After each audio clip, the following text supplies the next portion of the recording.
بسم اللہ الرحمن الرحیم۔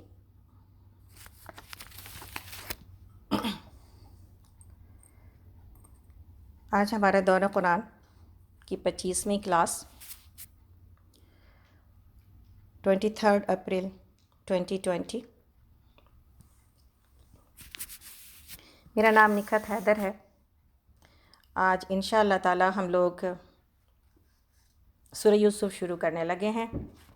ہمیں امید ہے کہ آپ تمام لوگ، جو لوگ کے اسکائپ پر ہیں، جو لوگ کے لائیو اس وقت میرے پاس فیس بک پر ہیں، اور جو لوگ کے فون پر ہیں، آپ سب کے پاس آپ کا قرآن اوپن ہوگا، ہے نا، انشاءاللہ۔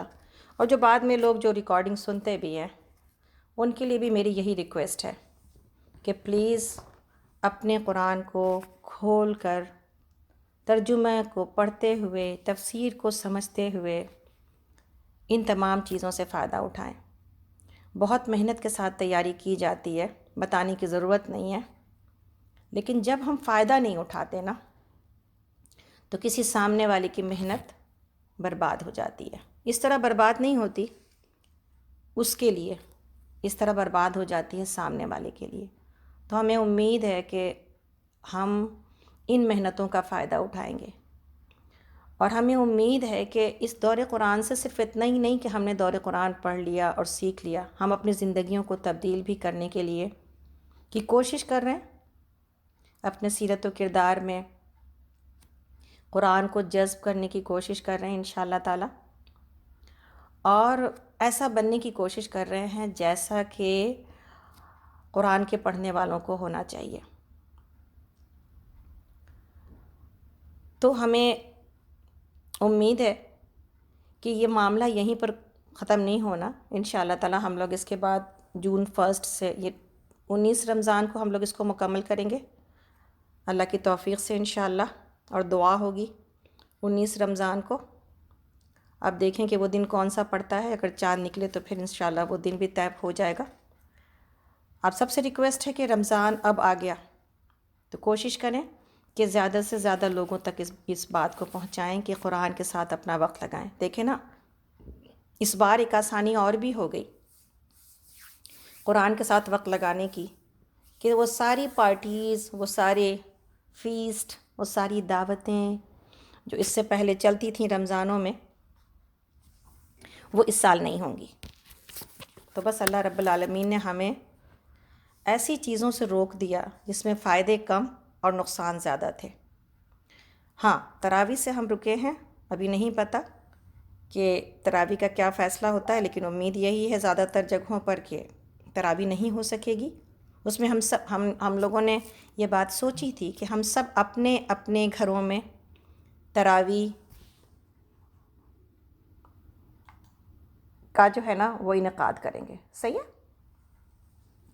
تو اپنے گھروں میں ہمارے بچے پڑھائیں، ہمارے شوہر پڑھائیں، انشاءاللہ تعالی قرآن دیکھ کے پڑھائیں، 8 رکعت پڑھائیں، کم سے کم 8 رکعت تراویح ہر گھر میں ہونی چاہیے، اور یہ جماعت کے ساتھ ہو، اور خواتین اس میں حصہ لیں اور مرد حضرات اس میں حصہ لیں۔ ہر گھر میں اپنے گھر کی تراویح ہونی چاہیے۔ لیکن اگر کسی کا بچہ حافظ ہے اور وہ تراویح پڑھاتا ہے تو یہ دوسروں کے لیے اوپن نہیں ہوگا گھر کا معاملہ، اس لیے کہ سوشل ڈسٹینسنگ میں اگر ہم دوسروں کو دعوت دیتے ہیں اور دوسرے لوگوں کو اپنے گھروں میں انوائٹ کرتے ہیں تو پھر مقصد اس کا فوت ہو جاتا ہے۔ اس وقت دوری ضروری ہے جیسا کہ بتایا جا رہا ہے، اور یہ کوئی کھیل اور مذاق نہیں ہے۔ آپ دیکھ رہے ہیں اتنے لوگ مر رہے ہیں، تو پھر ایک ایسی چیز، ایک ایسی بیماری جو اندیکھی ہے، جس کا پتہ چلایا نہیں جا سکتا، جہاں پر اس سے اللہ کے بھروسے پر ضرورت سے زیادہ ڈرنا نہیں چاہیے، وہیں پر اللہ رب العالمین نے احتیاط سکھائی ہے، اور نبی صلی اللہ علیہ وسلم نے یہ کہا ہے کہ پہلے اپنے اونٹ کو باندھو اور پھر اس کے بعد اللہ پہ توکل کرو۔ یعنی جو دنیاوی اسباب ہیں نا، جو دنیاوی چیزیں ہیں، صحت کی، عافیت کی، اس کو اپنایا جائے گا، اس کے بعد اللہ کے اوپر بھروسہ رکھا جائے گا۔ تو اپنی ہی فیملی کے ساتھ یہ سارا معاملہ ہونا چاہیے، اور ایک دروازہ کھلا ہے جبکہ ہمارے اپنے بچے اور ہمارے اپنے شوہر تراویحاں پڑھائیں انشاءاللہ۔ ہمیں امید ہے کہ آپ سب نے اس کی کوشش کی ہوگی اور تیاری کی ہوگی۔ اس سلسلے میں کسی کا سوال ہوگا تو ہم کوسچن آنسر سیشن جو کہ بعد میں ہونے والا ہے 3:30 بجے شکاگو، دوسرے نمبر پہ انشاءاللہ اس میں پھر جواب دیں گے۔ تو چلیے ہم لوگ اپنے آج کا پروگرام شروع کرتے ہیں۔ آج ہمارا سورہ یوسف ہے، پارہ نمبر 12 پارہ میں سورہ یوسف جو کہ مکی سورہ ہے۔ رکوع اس میں 12 ہیں، 12 رکوز اینڈ 111 آیات۔ اعوذ باللہ من الشیطان الرجیم، بسم اللہ الرحمن الرحیم۔ الف لام را، تلک آیات الکتاب المبین، انا انزلناہ قرآنا عربیا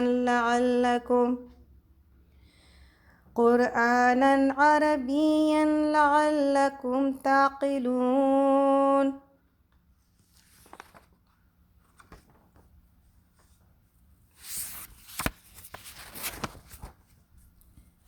الحمد للہ رب العالمین، الرحمن الرحیم، مالک یوم الدین، ایاک نعبد و ایاک نستعین، اہدنا الصراط المستقیم، صراط الذین انعمت علیہم غیر المغضوب علیہم ولا الضالین، آمین۔ اللہ کے نبی صلی اللہ علیہ وسلم کے اوپر درود و سلام کے ساتھ کہ اللہم صلی علی محمد وعلی آل محمد کما صلیت علی ابراہیم وعلی آل ابراہیم انک حمید مجید۔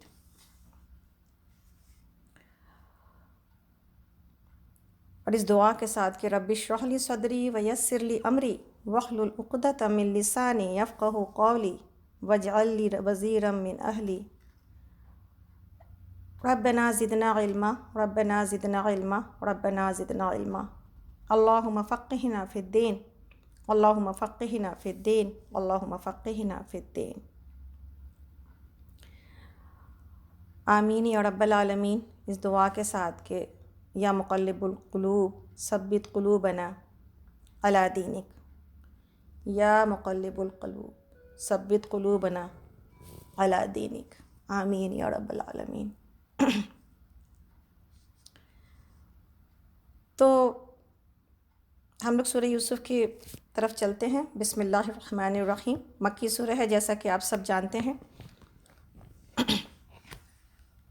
الف لام را، یہ اس کتاب کی آیات ہیں جو اپنا مدعا یعنی اپنا مقصد صاف صاف بیان کرتی ہے۔ کتاب المبین، ایسی کتاب صاف اور کھلی، اور ہم نے اسے نازل کیا ہے قرآن بنا کر عربی زبان میں، تاکہ تم اہل عرب اس کو اچھی طرح سمجھ سکو۔ اے محمد صلی اللہ علیہ وسلم، ہم اس قرآن کو آپ کی طرف وحی کر کے بہترین پیرائے میں واقعات اور حقائق آپ کو بیان کرتے ہیں، یعنی احسن القصص ہے، بہترین قصہ ہے، ورنہ اس سے پہلے تو ان چیزوں سے آپ بالکل ہی بے خبر تھے۔ تو یہاں یہ بات بتائی جا رہی ہے کہ یہ بہترین قصہ ہے جو کہ اللہ رب العالمین نے قرآن میں حضرت یوسف علیہ السلام کے بارے میں، واحد ایک ایسا واقعہ جس کو اللہ رب العالمین نے شروع سے لے کر آخر تک ایک بہترین قصص اور قصے کے طور پر بیان کیا ہے، جس میں ایک ترتیب اور ایک آرڈر موجود ہے۔ کسی بھی نبی کا واقعہ اس طرح درج نہیں ہے قرآن میں، اس تفصیل کے ساتھ ایک ہی جگہ جیسا کہ یوسف علیہ السلام کا۔ اور یوسف علیہ السلام کے اس بہترین واقعے میں اللہ تعالیٰ انسان کے ذہن میں یہ حقیقت، میرے اور آپ کے ذہن میں یہ حقیقت ذہن نشین کرنا چاہتے ہیں، یہ بٹھانا چاہتے ہیں ہمارے دل اور دماغ میں کہ اللہ تعالیٰ جو کام کرنا چاہتے ہیں نا، وہ بہرحال پورا ہو کر رہتا ہے، اور انسان اپنے پلاننگ سے اس کو بدلنے میں، اس کو روکنے میں کبھی کامیاب نہیں ہو سکتا۔ بلکہ بعض اوقات ایسا ہوتا ہے کہ ایک کام وہ کرتا ہے یا ایک پلاننگ کرتا ہے اور سمجھتا ہے کہ وہ پلاننگ بڑی زبردست ہے، مگر نتیجہ اور رزلٹ جب سامنے آتا ہے تو پتہ یہ چلتا ہے کہ اللہ تعالیٰ نے اسی کے ہاتھوں سے بعض اوقات وہ کام لے لیا ہے جو اس کی پلاننگ کے بالکل اگینسٹ تھا اور اللہ کی پلاننگ کے بالکل مطابق تھا۔ یوسف علیہ السلام کے بھائی جب ان کو کنویں میں پھینک رہے تھے تو ان کا گمان کیا تھا؟ ان کا گمان یہ تھا کہ ہم نے اپنے راہ کے کانٹے کو ہمیشہ کے لیے ہٹا دیا، مگر انہوں نے یوسف علیہ السلام کے اس بلندی پر چڑھنے اور اس ترقی کو حاصل کرنے کی پہلی سیڑھی اپنے ہی ہاتھوں سے کھڑا کر دیا۔ ایسے ہی ہے نا کہ جس پر اللہ تعالیٰ ان کو پہنچانا چاہتے تھے، اور اپنی اس حرکت سے انہوں نے خود اپنے لیے اگر کچھ کمایا تو بس یہ کہ یوسف علیہ السلام کے عروج پر، یعنی ان کی ترقی کرنے پر اور اس بلندی پر پہنچنے کے بعد، بجائے اس کے کہ وہ عزت کے ساتھ اپنے بھائی سے ملاقات کو جاتے، انہیں ندامت اور شرمساری یعنی شرمندگی کے ساتھ اپنے بھائی کے سامنے جانا پڑا۔ عزیز مصر کی بیوی، ایک انتقام اور ایک نقصان تو یوسف علیہ السلام کے بھائیوں نے کرنا چاہا۔ دوسرا نقصان، عزیز مصر کی بیوی یوسف علیہ السلام کو قید خانے بھیجوا کر اپنے نزدیک تو ان سے انتقام لے رہی تھی کہ انہوں نے اس کی بات نہیں مانی، مگر اصل میں بادشاہت اور سلطنت کا دروازہ کھل گیا ہے نا۔ 10 سال کی قید ہے، اور ہم سب سوچیں تو لگتا ہے کہ 10 سال ایک طویل عمر ہے انسان کی زندگی کا، لیکن اللہ رب العالمین نے سکون سے بیٹھا کر اپنے نبی کو یہ یہاں تک پہنچایا کہ تخت سلطنت کا راستہ ہی کھل گیا، اور اس کے پاس کوئی ایسی چیز نہ بچی کہ وہ خود تمام لوگوں کے سامنے اپنی گناہ کا خود اقرار کرے۔ یعنی ذلیل کرنا کوئی چاہتا ہے دوسرے کو، اور ہو کیا جاتا ہے؟ خود ذلیل ہو جاتا ہے۔ تو ایسی بے شمار مثالیں موسیٰ علیہ السلام کا ہم پڑھ آئے کہ جس بچے کے لیے لاکھوں بچے قتل ہوئے بنی اسرائیل کے، وہ بچہ فرعون نے اپنی گود میں پالا۔ تو جسے اللہ رکھنا چاہے زندہ، اسے کون مٹا سکتا ہے؟ تو ساری دنیا بھی چاہے نہ گرانا تو اسے گرا نہیں سکتی، اور جس کو اللہ نہ اٹھائے اسے کوئی اٹھا نہیں سکتا۔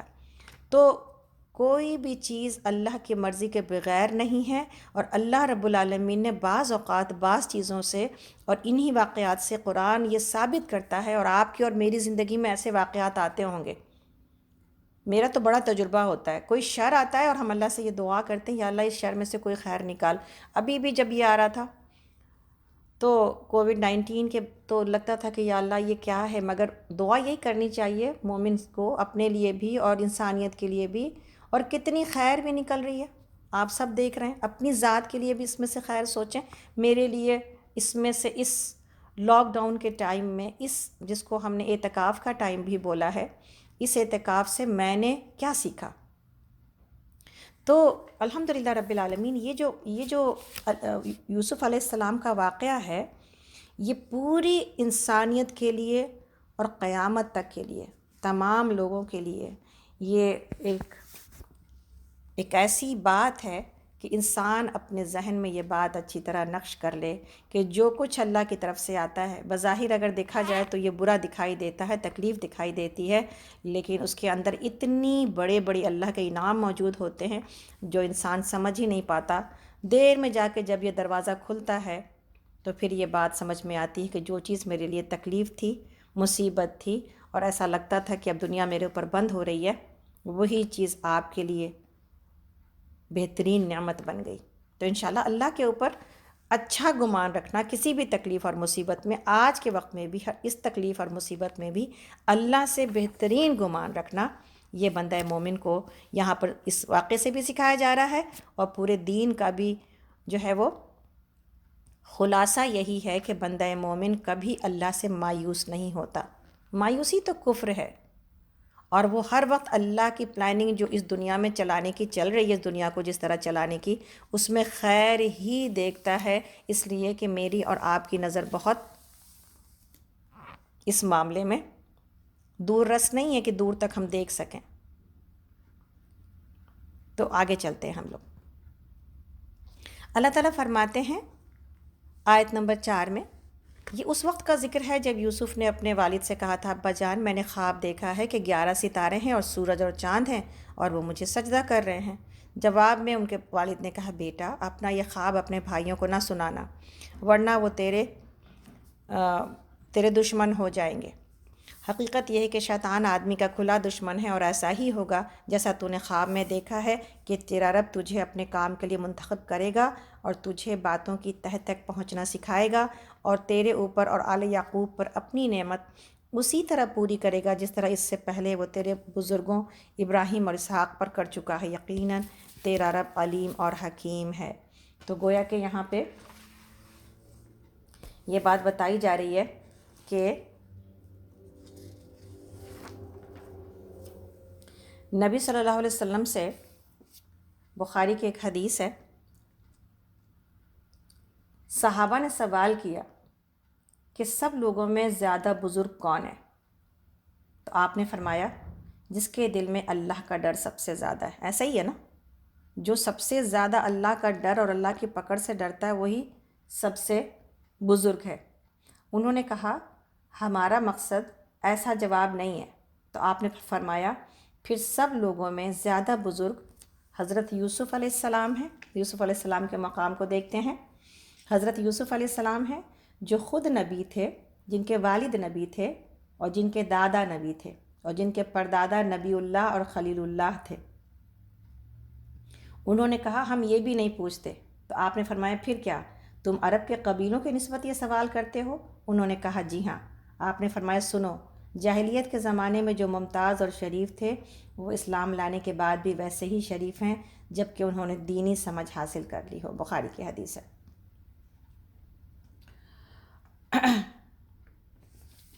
تو یہاں پر یوسف علیہ السلام کی بڑائی آپ کو سمجھ میں آئی، ہم سب کو سمجھ میں آئی، اور یہ بات سمجھ میں آ گئی کہ یعقوب علیہ السلام نے آپ کے خواب سے یہ اندازہ لگا لیا کہ اللہ تعالیٰ آپ کو نبوت سے سرفراز کریں گے۔ جہاں پر نعمت ہوتی ہے وہیں پر حسد ہوتا ہے، اسی لیے نعمتوں کا بہت زیادہ اظہار سے رکنا چاہیے۔ اس پر تو ہم ہمیشہ بہت زیادہ بول بھی چکے ہیں، لیکن پھر بھی آج کا جو زمانہ آ گیا کہ ہم ہر کوئی کچھ بھی کوئی کام کرے، ہم جب تک تصویر کھینچ کے اپنے لوگوں تک پہنچا نہیں دیتے ہم اس وقت تک چین سے نہیں بیٹھتے۔ انسٹاگرام پر منٹ منٹ کی خبریں پہنچائی جاتی ہیں، شادیوں کے منٹ منٹ کے جو ہے وہ مناظر دکھائے جاتے ہیں دور بیٹھے ہوئے لوگوں کو۔ اس عمل سے بچنا چاہیے۔ کیوں؟ اس لیے کہ جتنی نظریں ہیں آپ کو اور ہم کو نہیں پتہ کہ کہاں پر ایول آئیز ہیں، تو کہاں پر کس کی نظر آپ کو لگتی ہے۔ اور آپ دیکھیں جتنا مشہور ہونے کا شوق ہو گیا ہمیں، اتنے ہی زیادہ زندگیوں سے خوشیاں اور سکون ختم ہوتا چلا جا رہا ہے۔ اور خواب کے بارے میں نبی صلی اللہ علیہ وسلم نے فرمایا کہ تم میں سے جب کوئی اچھا خواب دیکھے تو اسے بیان کرے، اور جو کوئی برا خواب دیکھے تو جس کروٹ پر ہو وہ کروٹ بدلے اور بائیں طرف 3 مرتبہ دھتکار دے اور اس کی برائی سے اللہ کی پناہ طلب کرے اور کسی سے اس کا ذکر نہ کرے۔ اس صورت میں اسے وہ خواب کوئی نقصان نہ دے گا۔ مسند احمد وغیرہ کی حدیث میں کہ نبی صلی اللہ علیہ وسلم فرماتے ہیں کہ خواب کی تعبیر جب تک نہ لی جائے وہ گویا پرند کے پاؤں پر ہیں۔ ہاں، جب اس کی تعبیر بیان ہو گئی تو پھر وہ ہو جاتا ہے۔ اسی سے حکم بھی لیا جاتا ہے کہ نعمت کو چھپانا چاہیے جب تک کہ وہ از خود اچھی طرح حاصل نہ ہو جائے اور ظاہر نہ ہو جائے۔ اور ایک حدیث میں ہے کہ ضرورتوں کے پورا کرنے پر ان کے چھپانے سے بھی مدد لیا کرو، کیونکہ ہر وہ شخص جسے کوئی نعمت ملے لوگ اس کے حسد کے در پہ ہو جاتے ہیں۔ تو گویا کہ یہ ہمیں ایک طریقہ زندگی ملتا ہے کہ ہم اس کے اندر ایک بیلنس رویہ ہونا چاہیے۔ بعض لوگ ضرورت سے زیادہ چھپاتے ہیں، بعض لوگ ضرورت سے زیادہ دکھاتے ہیں۔ اپنے مخلص لوگوں کو اگر اپنی کوئی بات بتائی جائے اس میں کوئی حرج نہیں ہے، جب کہ ہمیں پتہ ہے کہ ان کے دل ہمارے لیے خیر خواہی والے ہیں۔ لیکن اس کے علاوہ زیادہ لوگوں سے باتیں کرنا، اس سے نقصان یہی ہوتا ہے جیسے کہ یہ ایک قاعدہ اور کلیہ جو ہے، جو باٹم لائن ہے، وہ سمجھ لینا چاہیے کہ نعمت جہاں ہوتی ہے، اللہ کا انعام جہاں ہوتا ہے، وہیں پر حسد بھی ہوتی ہے۔ کتنے لوگ ہیں جو اپنے حسد کو قابو کر پاتے ہیں؟ عام طور پر جب حسد آتا ہے، یہ ایک قدرتی چیز ہے جو کہ انسان کے دل میں پیدا ہوتی ہے، لیکن اس کو اللہ کے بانٹ کے اوپر راضی کرنا ہوتا ہے۔ کسی کو اللہ نے کتنا دیا ہے، یہ اللہ کا معاملہ ہے، اور جو مجھے ملا ہے وہ کسی کو نہیں ملے گا، جو کسی کو ملا ہے وہ مجھے نہیں ملے گا۔ تو اس کے لیے جب دعا کی جاتی ہے، نعمتوں کے بارے میں ہمیں کیا ملتی ہے رہنمائی؟ نعمتوں کے بارے میں ہمیں یہ رہنمائی ملتی ہے کہ اگر انسان کسی کی نعمت کو دیکھے تو پھر اس کے لیے دعا کرے، اور اپنے لیے بھی دعا کرے۔ تو پھر یہ جب اپنے بھائی کے لیے دعا کرتا ہے تو پھر اللہ تعالیٰ اس کے حق میں بھی اس دعا کو قبول کرتے ہیں، اور فرشتے آمین کرتے ہیں، اور فرشتے اس کے حق میں اس کے لیے بھی دعا کرتے ہیں کہ یا اللہ اس کو بھی یہ چیز عطا کر۔ تو یہ ہے طریقہ اس حسد کے بجائے جو حسد کی نیکیوں کو موڑ دیتی ہے اور ہمارے لیے جو ہے وہ نقصان کا سبب بنتی ہے۔ تو اس سے بچنے کے لیے ضرورت اس بات کی ہے جب کسی کے بارے میں دل میں کوئی خیال آئے تو انسان اس کے حق میں دعا کرے، تاکہ اس کے لیے اپنے حق میں بھی فرشتے اس کے لیے دعا کریں۔ تو انشاءاللہ تعالیٰ آگے چلتے ہیں۔ تو یعقوب علیہ السلام نے خواب کو بتانے سے منع کیا، اور آگے اللہ تعالیٰ فرماتے ہیں، ہم لوگ اس وقت آیت نمبر 7 پر ہیں۔ حقیقت یہ ہے کہ یوسف اور اس کے بھائیوں کے قصے میں ان پوچھنے والوں کے لیے بڑی نشانیاں ہیں۔ یوسف کے بھائیوں کے بارے میں جو بات یہاں پہ، اور یہ اصل میں یوسف علیہ السلام کے ایک ہی ماں سے 2 بھائی تھے، ایک بھائی بنیامین تھے اور باقی سب بھائی دوسری ماں سے تھے، اور یہ سب آپس میں کہتے ہیں کہ ابا جان ہم سے زیادہ دونوں کو چاہتے ہیں۔ تو اور کہتے تھے کہ ہم جو جماعت ہیں اس میں صرف 2 کو ترجیح دیتے ہیں۔ تو اس لیے ان کے دل میں محبت کی وجہ سے، اور یہ محبت بھی یوسف علیہ السلام سے یعقوب علیہ السلام کو بھی جو تھی اور ہوئی، وہ ان کی خوبیوں کی وجہ سے ہوئی۔ تو کہتے ہیں کہ اللہ تعالیٰ فرماتے ہیں کہ یہ قصہ یوں شروع ہوتا ہے کہ اس کے بھائیوں نے آپس میں کہا کہ یوسف اور اس کے بھائی یہ دونوں ہمارے والد کو ہم سب سے زیادہ محبوب ہیں، حالانکہ ہم ایک پورا جتھا ہیں۔ سچی بات یہ ہے کہ ہمارے ابا جان بالکل ہی بہک گئے ہیں، چلو یوسف کو قتل کر دو یا اسے کہیں پھینک دو تاکہ تمہارے والد کی توجہ صرف تمہاری ہی طرف ہو جائے، یہ کام کر لینے کے بعد پھر نیک بن رہنا۔ ہاں، تو یہ بھی بڑا مشہور ہے معاملہ۔ اور یوسف علیہ السلام کے قصے میں انسان کو کیسے کیسے شیطان دھوکے دیتا ہے، اور کیا کہتا ہے، ابھی تو یہ کر لو نا، بعد میں پھر توبہ کر لینا، ابھی کر لو بعد میں پھر نیک ہو جائیں گے، یا بڑھاپے میں ہم صحیح ہو جائیں گے، یا ہم بڑھاپے میں نمازیں پڑھنے لگیں گے، یا ہم بڑھاپے میں ایسے اور ایسے ہو جائیں گے۔ تو یہی بات تھی جو کہ انسانی طبیعت کے اندر شیطان سب سے بڑے دھوکے دیتا ہے کہ آج کر لیا جائے کل سے ٹھیک ہو جائیں گے۔ اس پر ان میں سے ایک بولا، یوسف علیہ السلام کو قتل نہ کرو، اگر کچھ کرنا ہی ہے تو اسے کسی اندھے کنویں میں ڈال دو، کوئی آتا جاتا قافلہ اسے نکال لے جائے گا۔ اس قرارداد پر انہوں نے جا کر اپنے والد سے کہا کہ ابا جان کیا بات ہے کہ آپ یوسف کے معاملے میں ہم پر بھروسہ نہیں کرتے، حالانکہ ہم اس کے سچے خیر خواہ ہیں، کل اسے ہمارے ساتھ بھیج دیجئے، کچھ چر چگ لے گا اور کھیل کود سے بھی دل بہلائے گا، ہم اس کی حفاظت کو موجود ہیں۔ والد نے کہا کہ تمہارا اسے لے جانا مجھے تو شاق گزرتا ہے، یعنی مشکل لگ رہی ہے کہ تم اس کو لے جاؤ، اور کیوں؟ اس لیے کہ مجھ کو اندیشہ ہے کہ کہیں اسے بھیڑیا نہ پھاڑ کھائے جب کہ تم اس سے غافل ہو۔ انہوں نے کہا اگر ہمارے ہوتے ہوئے اسے بھیڑیا نے کھا لیا جب کہ ہم ایک جتھا ہیں، یعنی ہم ایک گروپ ہیں، اتنے مضبوط ہیں ہم، تب تو ہم بڑے ہی نکمے ہوں گے۔ اس طرح اصرار کر کے جب وہ اسے لے گئے اور انہوں نے طے کر لیا کہ اسے ایک اندھے کنویں میں چھوڑ دیں، تو ہم نے یوسف کو وحی کی کہ ایک وقت آئے گا جب تو ان لوگوں کو ان کی یہ حرکت جتائے گا، یہ اپنے فعل کے نتائج سے بے خبر ہیں۔ شام کو وہ روتے پیٹتے اپنے والد کے پاس آئے اور کہا ابا جان ہم دوڑ کا مقابلہ کرنے میں لگ گئے تھے اور یوسف کو ہم نے اپنے سامان کے پاس چھوڑ دیا تھا کہ اتنے میں بھیڑیا آ کر اسے کھا گیا، آپ ہماری بات کا یقین نہ کریں گے چاہے ہم سچے ہی ہوں۔ اور وہ یوسف کی قمیص پر جھوٹ موٹ کا خون لگا کر لے آئے تھے۔ یہ سن کر ان کے والد نے کہا کہ بلکہ تمہارے نفس نے تمہارے لیے ایک بڑے کام کو آسان بنا دیا، اچھا صبر کروں گا اور بخوبی کروں گا، جو بات تم بنا رہے ہو اس پر اللہ ہی سے مدد مانگی جا سکتی ہے۔ یعنی ایک طرف اللہ رب العالمین نے یوسف علیہ السلام کے دل میں یہ القاء کر دیا کہ یہ جو کنویں میں پھینکا جا رہا ہے اس سے کچھ نقصان تم کو ہونے والا نہیں ہے، ایک دن اپنی اس حرکت پر شرمائیں گے۔ اور دوسری طرف یعقوب علیہ السلام کے سامنے جب کرتا لایا گیا تو اس پر انہوں نے جھوٹ موٹ کا خون لگا کے لے آئے اور یہ کہہ دیا کہ یہ تو بھیڑیے نے کھا لیا ہے۔ تو یوسف علیہ السلام یعقوب علیہ السلام کو یہ سمجھنے میں دیر نہ لگی کہ وہ جھوٹ بول رہے ہیں۔ کیوں؟ ان کے الفاظ بھی موجود ہیں دوسری روایتوں میں۔ انہوں نے کہا کہ بھیڑیا بھی بڑا عجب تھا، اس نے پورے اندر کے انسان کو کھا لیا مگر قمیص کو تو کے اوپر ذرا بھی نقصان، یعنی نہ قمیص پھٹی نہ چری۔ تو یہ کیسے ہوا کہ بھیڑیے نے جو ہے وہ انسان کی، اس کے اندر کے انسان کو کھا لیا اور قمیص تو ویسی کی ویسی ہے۔ اور وہ سمجھ گئے کہ یہ کچھ جھوٹ بنا کے لائے ہیں، لیکن انہوں نے اللہ کے اوپر بھروسہ کیا اور کہا کہ اللہ ہی اس کی میں مدد کر سکتا۔ اور یہی وجہ تھی کہ آپ کو کبھی یوسف علیہ السلام کے موت کا یقین اس لیے نہیں ہوا کہ خواب کی وجہ سے آپ کو یہ پتہ تھا کہ اللہ تعالیٰ اپنے کام کو پورا کر کے رہنے والے ہیں، اور خواب کی وجہ سے آپ کو یہ معلوم تھا کہ ان کو رسالت ملنے والی ہے، نبوت۔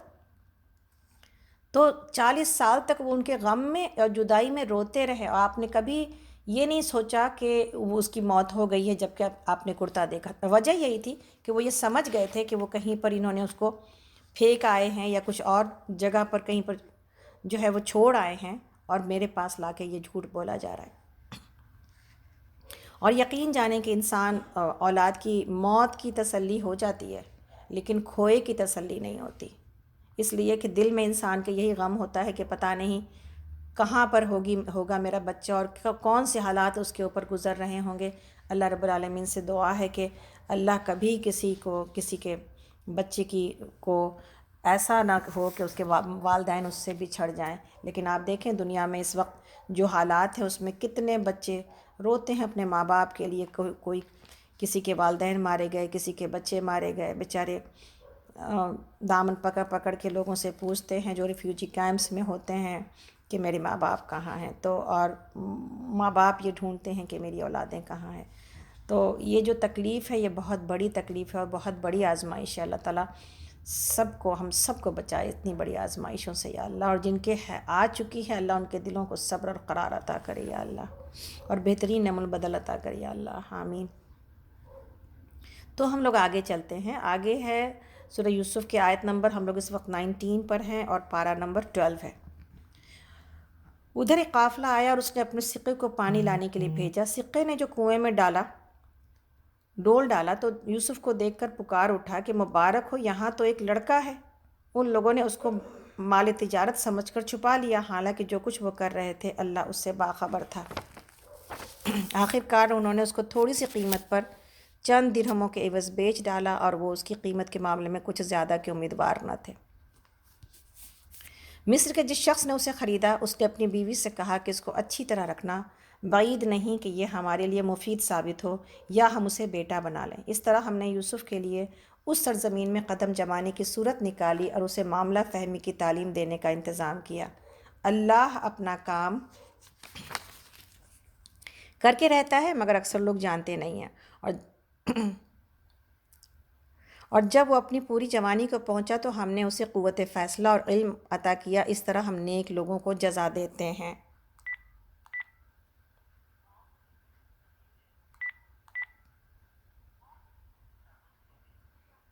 میری آواز جا رہی ہے نا روم میں؟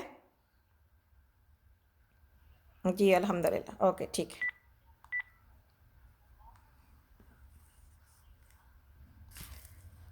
جو لوگ کے روم میں ہیں فون کو جب انمیوٹ کیا جاتا ہے تو بہت زیادہ شور کی آواز آتی ہے۔ پلیز میری وہ تمام لوگ جو فون پر موجود ہیں اپنے فون کو میوٹ کریں، اس لیے کہ آپ کے آوازوں کی ضرورت نہیں ہے نا اس وقت، تو پلیز میوٹ کریں تاکہ جب انمیوٹ کیا جائے تو تمام لوگوں کو بات پہنچ سکے۔ تو انشاءاللہ ہم لوگ اس بات کو کہ اس نے عزیز مصر جو تھا اس نے پہچان لیا دیکھ کر کے کہ یہ بچہ بہت ہی زیادہ عقل مند اور بہت قیمتی لگ رہا ہے۔ چوری کا مال تھا سکے والوں کے پاس، اس طرح سے کہ کہیں سے اٹھا کے لائے تھے، تو وہ تو ان کی قدر و قیمت کو نہ پہچان سکے۔ انہوں نے تو سوچا کہ چلو جیسا بھی ہے تھوڑی سی قیمت کے اوپر اس کو بیچ ڈالو تاکہ ہمارا جو معاملہ ہے وہ کسی کے آگے کھلے نہیں۔ تو حضرت عبداللہ بن مسعود رضی اللہ عنہ فرماتے ہیں کہ سب سے زیادہ دوربین اور دور رس اور انجام پر نظریں رکھنے والے اور عقلمندی سے تاڑنے والے 3 شخص گزرے ہیں. یعنی کوئی ایک انسان جس کے پاس ایک لانگ ٹرم ویژن ہو، وہ 3 لوگ ہیں. ایک تو یہی عزیز مصر کہ ایک نظر میں وہ حضرت یوسف علیہ السلام کو اس تاڑ گیا اور سمجھ گیا، اور جاتے ہی بیوی سے کہا کہ اسے اچھی طرح آرام سے رکھو. دوسرے وہ بچی جس نے حضرت موسیٰ علیہ السلام کو ایک نگاہ میں جان لیا اور جا کر اپنے والد سے کہا کہ اگر آپ کو آدمی کی ضرورت ہے تو ان سے معاملہ کر لیجئے، یہ قوی اور با امانت شخص ہے. اور تیسرے حضرت صدیق اکبر رضی اللہ عنہ کہ آپ نے دنیا سے رخصت ہوتے ہوئے خلافت حضرت عمر رضی اللہ عنہ جیسے شخص کو سونپی. تو یہ 3 ایسے عقلمند ہیں جو کہ ماشاءاللہ نادیہ کو دیکھ کے بہت خوشی ہو رہی ہے فیس بک کے اوپر. باقی بھی لوگوں کو شناز ہیں اور سرفراز آپ ہیں، ماشاءاللہ اچھا لگ رہا ہے. تو یہ 3 لوگ ایسے تھے جن کی عقلمندی اور جن کے بارے میں عبداللہ ابن مسعود نے کہا کہ یہ ان تینوں نے جو گویا کہ جوہری کے جیسی نظر اللہ نے دی تھی، جس نے کہ ہیرے کو پہچان لیا. آپ دیکھیں یہ بہت ضروری ہوتا ہے، کوئی کسی چیز کی خوبی کو پہچان کر اس سے فائدہ اٹھا لینا یا اس کو فائدے کی جگہ تک پہنچا دینا. بعض اوقات ہیرا موجود ہوتا ہے لیکن جوہری کے ہاتھ نہیں لگتا، تو پھر وہ اس ہیرے سے فائدہ نہ خود دنیا والوں کو پہنچتا ہے نہ اس کو پہنچتا ہے.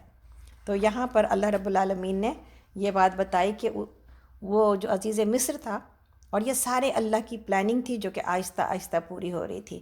اب یوسف علیہ السلام کو ایسی جگہ پہنچایا گیا جہاں پر ان کے لیے شرفا میں اور بڑے لوگوں میں اور حکام میں اٹھنے بیٹھنے کے سلیقے، تعلیم کا انتظام، اور یہ سب کچھ خود ہی آسانی کے ساتھ ہو گیا الحمدللہ.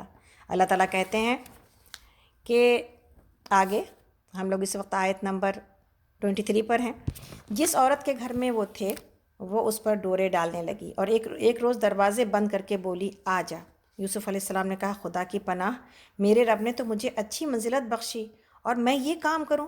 ایسے ظالم کبھی فلاح نہیں پایا کرتے.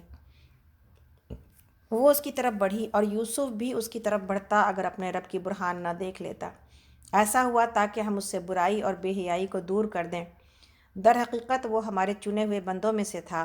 آخر کار یوسف اور وہ آگے پیچھے دروازے میں کی طرف بھاگے اور اس نے پیچھے سے یوسف علیہ السلام کا قمیص کھینچ کر پھاڑ دیا.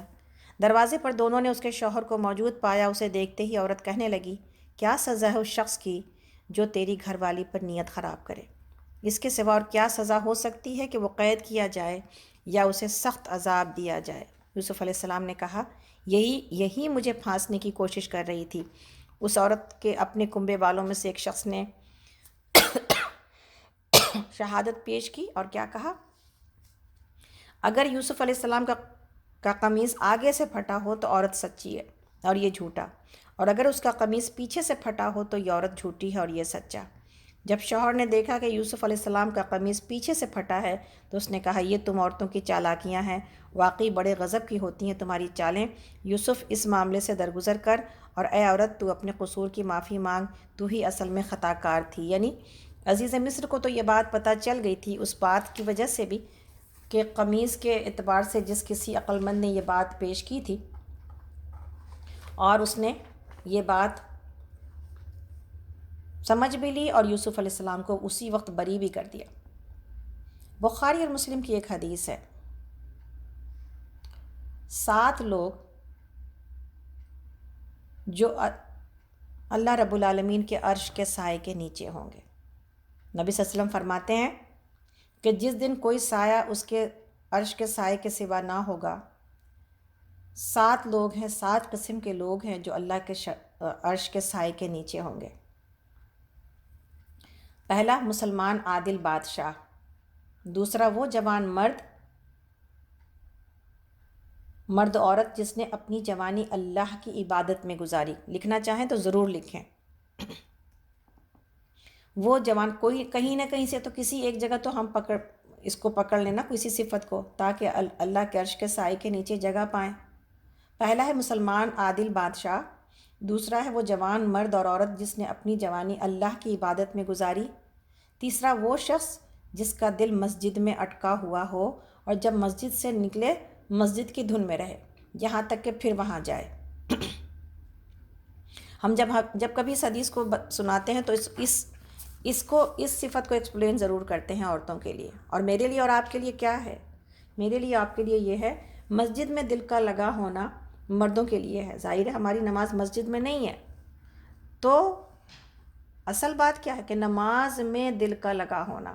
مسجد ویسے اللہ کا گھر ہے، وہ اس اعتبار سے بھی انسان کے لیے پسندیدہ جگہ ہے، لیکن کسی انسان کا اگر نماز میں، میرا اور آپ کا دل اگر نماز میں لگا ہے نا، تو وہ گویا کہ اسی صفت کے اندر آ جائے گی چیز، اللہ کرے ایسا ہو جائے۔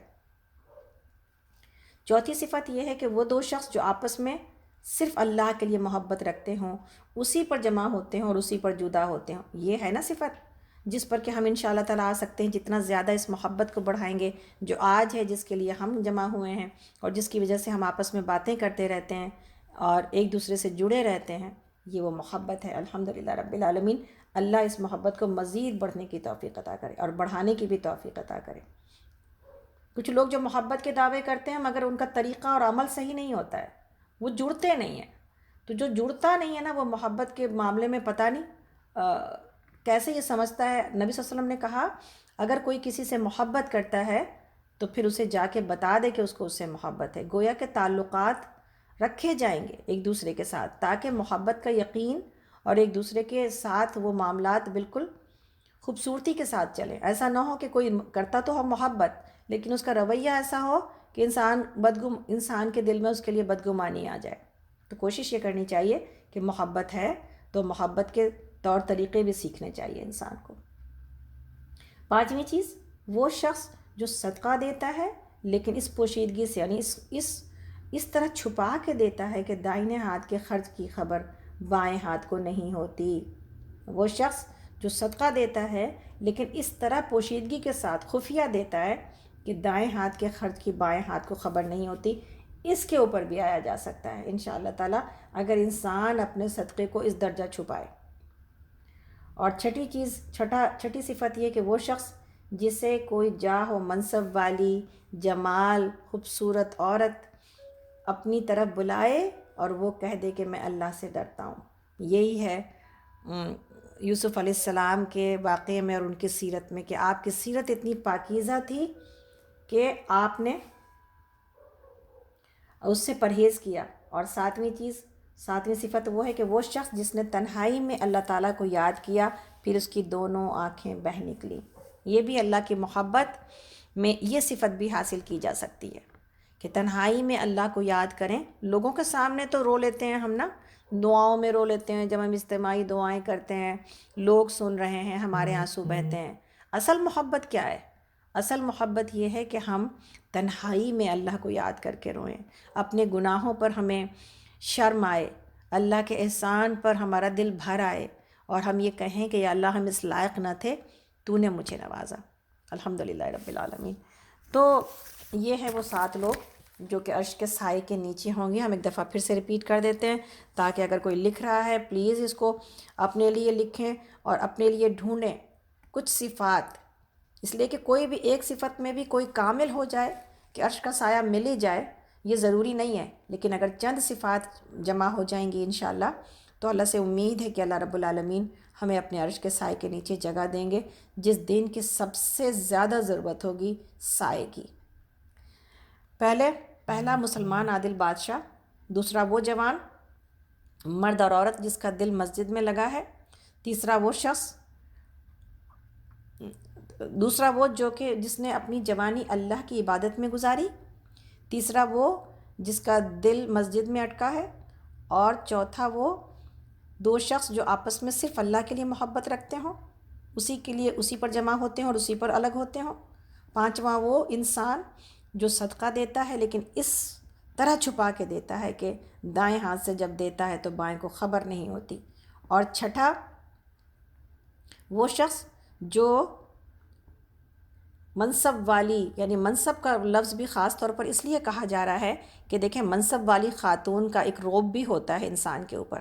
جاہ و جلال ضروری نہیں ہے کہ جاہ و جلال کی وجہ سے، بلکہ ایک رعب بھی ہوتا ہے کہ کوئی بڑے جاہ و جلال منصب والی اور خوبصورت عورت کسی مرد کو بلائے تو پھر بہت زیادہ چانسز ہوتے ہیں کہ پھر وہ گناہ میں جا پڑے. تو وہ منصب والی عورت اسے اپنی طرف بلائے، خوبصورت عورت، اور وہ کہہ دے کہ میں اللہ سے ڈرتا ہوں.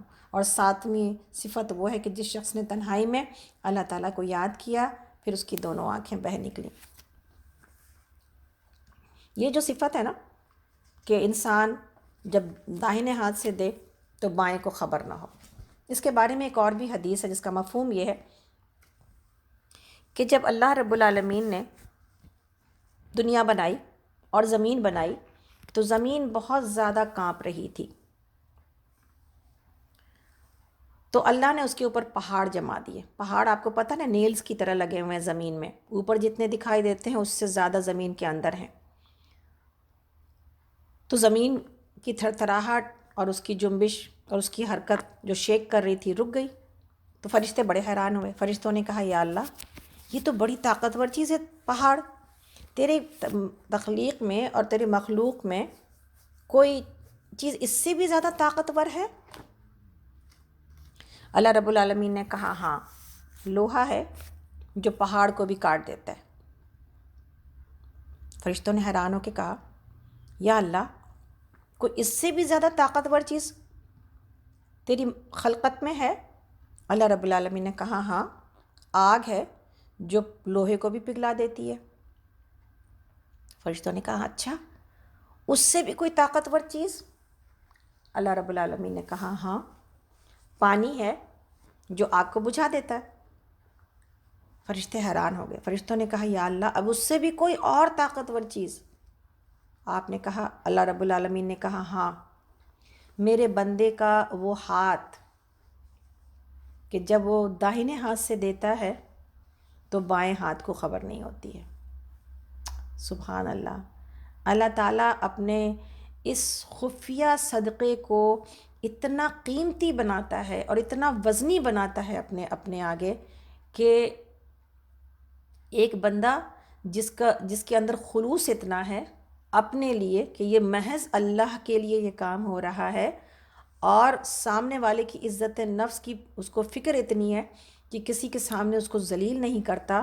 یہ دونوں باتیں بہت بڑی ہیں. کوشش کرنی چاہیے، اللہ کرے ہم زندگی میں کچھ ایسا کر جائیں کہ ہم اس قیمتی عمل تک پہنچ جائیں کہ میرا کوئی صدقہ اور کوئی عمل میرے علاوہ کوئی اور نہ جانتا ہو، یعنی صرف اللہ کے لیے کیا جائے اور اس کو اسی طرح چھپا کے رکھا جائے کہ محض اللہ کو پتہ ہو اور ہمیں پتہ ہو اور کسی کو پتہ نہ ہو. اللہ کرے یہ ہو جائے، آمین. تو ہم لوگ آگے چلتے ہیں. آگے اس وقت ہم لوگ آیت نمبر 30 پر ہیں. سورہ یوسف پارہ نمبر 12 ہے. شہر کی عورتیں آپس میں چرچا کرنے لگیں کہ عزیز کی بیوی اپنے نوجوان غلام کے پیچھے پڑی ہوئی ہے، محبت نے اس کو بے قابو کر رکھا ہے، ہمارے نزدیک تو وہ صریح غلطی کر رہی ہے. اس نے جو ان کی یہ مکارانہ باتیں سنی تو ان کو بلوا بھیجا اور ان کے لیے ایک تکیہ دار مجلس آراستہ کی اور ضیافت میں یعنی مہمانداری میں ہر ایک کے آگے ایک چھری رکھ دی. پھر عین اس وقت جب کہ وہ پھل کاٹ کاٹ کر کھا رہی تھیں اس نے یوسف علیہ السلام کو اشارہ کیا کہ ان کے سامنے نکلا. جب ان عورتوں کی نگاہ اس پر پڑی تو وہ دنگ رہ گئیں اور اپنے ہاتھ کاٹ بیٹھیں اور بے ساختہ پکار اٹھیں کہ حاشا للہ، یہ شخص انسان نہیں ہے، یہ تو کوئی بزرگ فرشتہ ہے. عزیز کی بیوی نے کہا دیکھ لیا، یہ ہے وہ شخص جس کے معاملے میں تم مجھ پر باتیں بناتی تھیں. بے شک میں نے اسے رجھانے کی کوشش کی تھی مگر یہ بچ نکلا. اگر یہ میرا کہنا نہ مانے گا تو قید کیا جائے گا اور بہت ذلیل و خوار ہوگا. یوسف علیہ السلام نے کہا اے میرے رب، قید مجھے منظور ہے بنسبت اس کے کہ میں وہ کام کروں جو یہ لوگ مجھ سے چاہتے ہیں، اور اگر تو نے ان کی چالوں کو مجھ سے دفع نہ کیا یعنی نہ روکا تو میں ان کے دام میں پھنس جاؤں گا اور جاہلوں میں شمار ہوں گا. اس کے رب نے اس کی دعا قبول کی اور ان عورتوں کی چالیں اس سے دور کر دی گئیں. بے شک وہی ہے جو سب کی سنتا اور سب کچھ جانتا ہے. پھر ان لوگوں کو یہ سوجی کہ ایک مدت کے لیے اسے قید کر دیں، حالانکہ وہ اس کی پاک دامنی اور خود اپنی عورت کے برے اعتبار کی صریح نشانیاں دیکھ چکے تھے۔ تو یہاں پر اللہ رب العالمین نے یوسف علیہ السلام کو جو حسن دیا تھا، نبی صلی اللہ علیہ وسلم جب معراج پر گئے تو یوسف علیہ السلام کو جب آپ نے دیکھا تو آپ نے کہا کہ یوسف علیہ السلام کو آدھی دنیا کا حسن دیا گیا تھا، اتنے حسین تھے یوسف علیہ السلام، اور جس کے بارے میں یہاں پر ان عورتوں نے بھی گواہی دی۔ اور حضرت عائشہ رضی اللہ عنہ کا یہ قول موجود ہے کہ حضرت عائشہ رضی اللہ عنہ نے یہ کہا کہ یوسف علیہ السلام کو دیکھ کر مصر کی خواتین نے اپنے ہاتھ کاٹ لیے تھے، اگر نبی صلی اللہ علیہ وسلم کو دیکھ لیتی تو اپنی گردنیں کاٹ لیتی۔ نبی صلی اللہ علیہ وسلم کو جیسے پوری کائنات کا حسن دیا گیا تھا، ماشاءاللہ۔ تو یہ اور معاشرہ کیسا تھا آپ دیکھیں، آج ہم کچھ معاشرے کی طرف دیکھتے ہیں، بے حیائی کو دیکھتے ہیں، لیکن جب ہم مصر کے ان بڑے لوگوں کے معاشرے، آج بھی بڑے سوسائٹی میں اور ہائی کلاس میں اسی طرح کی چیزیں، یہ جو ہائی کلاس کے لوگ ہوتے ہیں نا، پھر ان کے پاس حیا، شرم یا کوئی برائی نہیں رہ جاتی۔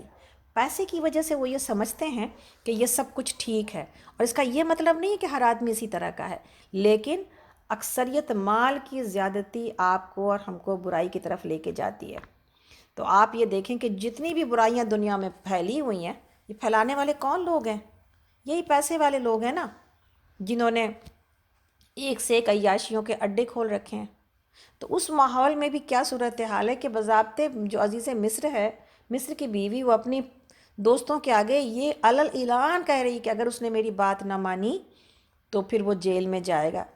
تو گویا کہ ایک ایسا معاشرہ جس میں یہ بے حیائی کوئی بے حیائی نہیں ہے، یہ برائی کوئی برائی نہیں سمجھی جا رہی تھی کہ کسی جو ہے نا، کسی کے سامنے ایسے الفاظ کہے انسان، نعوذ باللہ من ذالک۔ اللہ تعالیٰ فرماتے ہیں کہاں نبوت کی وہ پاکیزگی اور کہاں یہ چیزیں۔ اللہ رب العالمین نے پھر حالانکہ ان کی بے گناہی ثابت تھی، لیکن اس کے باوجود یوسف علیہ السلام کو عورتوں کو فتنے سے بچانے کے لیے وہاں پر یہی فیصلہ کیا گیا کہ ان کو جیل میں ڈالا جائے تاکہ ان کے اپنے گھر بھی اس فتنوں سے محفوظ رہیں۔ اللہ تعالیٰ آگے فرماتے ہیں، ہم لوگ اس وقت آیت نمبر 36 پر ہیں۔ قید خانے میں 2 غلام اور بھی اس کے ساتھ داخل ہوئے۔ ایک روز ان میں سے ایک نے اس سے کہا، میں نے خواب میں دیکھا ہے کہ میں شراب کشید کر رہا ہوں۔ دوسرے نے کہا، میں نے دیکھا ہے کہ میرے سر پر روٹیاں رکھی ہیں اور پرندے ان کو کھا رہے ہیں۔ دونوں نے کہا، ہمیں اس کی تعبیر بتائیے، ہم دیکھتے ہیں کہ آپ ایک نیک آدمی ہیں۔ یوسف علیہ السلام نے کہا، یہاں جو کھانا تمہیں ملا کرتا ہے، اس کے آنے سے پہلے میں تمہیں ان خوابوں کی تعبیر بتا دوں گا۔ یہ علم ان علوم میں سے ہے جو میرے رب نے مجھ کو عطا کیے ہیں۔ واقعہ یہ ہے کہ میں نے ان لوگوں کا طریقہ چھوڑ کر جو اللہ پر ایمان نہیں لاتے اور آخرت کا انکار کرتے ہیں، اپنے بزرگوں ابراہیم، اسحاق اور یعقوب علیہ السلام کا طریقہ اختیار کیا ہے۔ ہمارا یہ کام نہیں ہے کہ اللہ کے ساتھ کسی کو شریک ٹھہرائیں، اصل میں یہ اللہ کا فضل ہے ہم پر اور تمام انسانوں پر کہ اس نے اپنے سوا کسی کا بندہ ہمیں نہیں بنایا، مگر اکثر لوگ شکر نہیں کرتے۔ اے زندان کے ساتھیوں، یعنی اے جیل کے ساتھیوں، تم خود ہی سوچو کہ بہت سے رب بہتر ہیں یا وہ ایک اللہ جو سب پر غالب ہے، اس کو چھوڑ کر تم جن کی بندگی کر رہے ہو وہ اس کے سوا کچھ نہیں ہے کہ بس چند نام ہیں جو تم نے اور تمہارے آباء و اجداد نے رکھ لیے ہیں۔ اللہ نے ان کے لیے کوئی سند نازل نہیں کی، یعنی کوئی پروف موجود نہیں ہے کہ ایک کے علاوہ کئی اور الہ ہیں۔ حکومت کا، فرمانروائی کا اور اختیار اور اقتدار اللہ کے سوا کسی کے لیے نہیں ہے۔ اس کا حکم ہے کہ خود اس کے سوا تم کسی کی بندگی نہ کرو، یہی سیدھا طریقہ زندگی ہے، مگر اکثر لوگ جانتے نہیں ہیں۔ اے میرے ساتھیوں، تمہارے خواب کی تعبیر یہ ہے کہ تم میں سے ایک تو اپنے رب یعنی شاہ مصر کو شراب پلائے گا اور رہا دوسرا تو اسے سولی پر چڑھایا جائے گا اور پرندے اس کا سر نوچ نوچ کر کھائیں گے۔ یہ فیصلہ ہو گیا اس بات کا جو تم پوچھ رہے تھے۔ یعنی یہاں پر جو بات سمجھنے کی ہے کہ یوسف علیہ السلام نے اپنے اس موقع کو دعوت دین اور توحید کی دعوت دینے کے لیے استعمال کیا۔ یہیں سے یہ بات ملتی ہے اور علماء یہ بات بتاتے ہیں کہ ہر ایک جگہ اور ایک مقام جہاں پر کہ آپ کو اور ہم کو ملاقاتیں ہوتی ہیں یا کوئی پروفیشن ہے جس میں آپ ہیں، ہر ایک جگہ کو آپ اور ہم اللہ کی دعوت کو پہنچانے کا کام کر سکتے ہیں۔ ہم خود اس کو اہمیت نہیں دیتے، خود جھجکتے ہیں، اس لیے ہم یہ کام نہیں کر پاتے۔ میری چھوٹی بہن یہاں آئی تھی، سب نے دیکھا بھی ہے حمزہ کی شادی میں، اس کے ہسبینڈ ڈاکٹر آفتاب عالم ہیں۔ وہ جب ان کے پاس کوئی پیشنٹ آتا ہے، کوئی عورت آتی ہے، خاص زیادہ تر عورتوں کے مسائل رہتے ہیں اور بیماریاں، یا کوئی مرد بھی آتا ہے، تو انہوں نے اپنی پرسکرپشن کے ساتھ ایک چیز لگا رکھی ہے کہ ہر ایک کو نماز کی دعوت دیتے ہیں کہ آپ نماز پڑھیے، آپ کی طبیعت بھی ٹھیک ہوگی، سکون بھی ملے گا، دل کی گھبراہٹ بھی دور ہوگی۔ وہ تمام چیزیں جس کو لے کر کے خواتین یا مرد ان کے فزیشین ہیں، تو آپ اپنی دواؤں کے ساتھ یہ بھی بتاتے ہیں، زندگی گزارنے کا صحیح طریقہ بتاتے ہیں۔ بہو آتی ہے، اس کو خدمت سکھاتے ہیں کہ ساس کی ٹیک کیئر کرو، ساس کو سکھاتے ہیں کہ بہو کو بیٹی کی طرح سمجھو۔ تو یہ ساری چند چیزیں ہیں جو کہ بہت افیکٹو ہوتی ہیں جب کسی ایسے کی طرف سے آتی ہے جس سے انسان کچھ اچھی باتوں کی امید لگائے بیٹھا ہوتا ہے یا صحت کی امید لگائے بیٹھا ہوتا ہے، اس کی باتیں بہت کام کر جاتی ہیں۔ ہم اور آپ اسٹیپ ہی نہیں لیتے نا، ہم اور آپ انیشیٹو ہی نہیں لیتے، نتیجہ کیا؟ ہمیں لگتا ہے اب یہاں پر یہ بات کیا مانا ہوگی، وہاں پر ہم یہ بات کیسے کریں گے، بہت موقع محل۔ اس میں کوئی دو رائے نہیں ہے کہ حکمت کے ساتھ موقع اور محل دیکھا جائے گا، لیکن ہر دفعہ موقع اور محل اور کسی سچویشن کے انتظار میں ہی رہنا یہ صحیح نہیں ہے۔ اس طرح سے انسان اپنے وقت کو اور موقع کو کھو دیتا ہے، اس لیے موقع کھونا نہیں چاہیے۔ انسان کو چاہیے جہاں کہیں تک اللہ کی بات پہنچا سکتا ہے ضرور پہنچائے۔ ٹیلی فون کالز اتنی لمبی لمبی ہوتی ہیں اور ہم باتیں کرتے ہیں اپنے دوستوں سے، ضرور کوشش کرنی چاہیے کہ ایک اچھی بات، کوئی سنی ہوئی بات، کوئی پڑھی ہوئی بات اس تک پہنچائیں تاکہ یہ اچھی بات اس تک پہنچ جائے کہ میں نے یہ سنا تھا۔ تو انشاءاللہ ہمیں امید ہے کہ ہم سورہ یوسف میں انہی پوائنٹس کو لے رہے ہیں۔ واقعہ تو آپ سب کو پتہ ہی ہے، بار بار پڑھا ہوا ہے، اس لیے ہم انہی پوائنٹس کو لے رہے ہیں جو ہمارے عمل کرنے کے لیے ہے، اس لیے کہ واقعات سے نتیجہ قرآن میں اس واقعے کا درج ہونے کا مطلب یہی ہے کہ ان میں ہونے والے ہر واقعے سے ہم اپنے لیے سبق دیکھیں اور چنیں انشاءاللہ تعالیٰ۔ تو ہم لوگ آگے چلتے ہیں۔